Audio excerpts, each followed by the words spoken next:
For this step, we're going to be top stitching along the lower edge of the casing. So basically this is going to hold that fold down in place, and you're going to be creating this tunnel that your drawstring is going to fit through. A top stitch is a stitch that is close to the edge. It's used as a finishing stitch, and usually it's anywhere, well, it's usually as close to the edge as you can get, but no more than 1/8 of an inch from the edge. The way that we can use these machines, presser foot, to kind of see where to line it up, there's a little slit right here in the presser foot.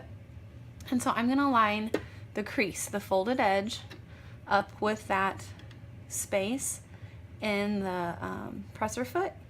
I am going to start sewing just like normal. So I'm going to drop my needle, lower my presser foot. I'm going to stitch forward just a couple of stitches. And then I'm going to reverse back to the starting spot.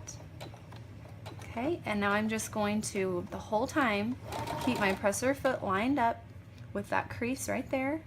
I'm just looking at that one space. So I want to keep it lined up nice and even.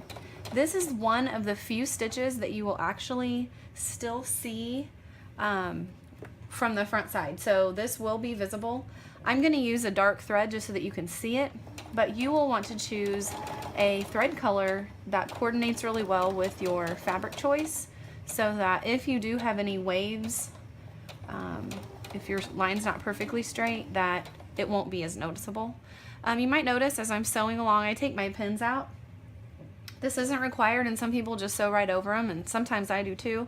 But a lot of times what happens is when you're sewing, even though your needle doesn't break when it hits the pins, it kind of shifts your fabric just a little bit, and it could knock it enough to make your really straight line not so straight. So that's why I take them out as I go.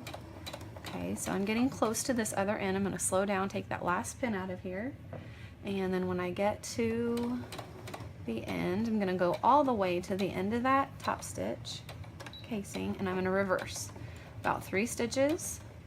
Okay, and then now I'm going to come back to the end, and all right, now I'll lift my needle, I'll lift my presser foot, and I am all done. I'm going to cut my threads really short, close to the end of the seam. Okay, and I'll do that over here as well. So now I just need to repeat that same step again on the other side. So you can stop the video now and go ahead and do both of your casings using a top stitch and this break in the presser foot as your guide. This is another video, different angle, showing how to do the top stitch. Again, a top stitch is going to be about 1/8 of an inch or less from this folded edge. It's going to secure this fold so that instead of having an open edge, it'll be closed off, and then you'll have a tunnel that your drawstring can fit through. So I've already got my needle and my presser foot down. I'm going to pull my pins out as I go so I don't bump over them. And I'm going to stitch forward about 3 stitches, and then I'll reverse back to the end. And then what I'm looking for here, and this is what I'm hoping this view might help with, is I'm looking at this break right here. I'll point a pencil at it. Right here. I'm just keeping the edge of my fabric, the fold, in line with that gap, and so it's going to help me keep that seam, that top stitch, nice and straight all the way down, because this is a visible stitch. When you're finished with the project, you will be able to see this stitch from the outside of your bag. So it's pretty important that you keep it nice and straight and as even as possible.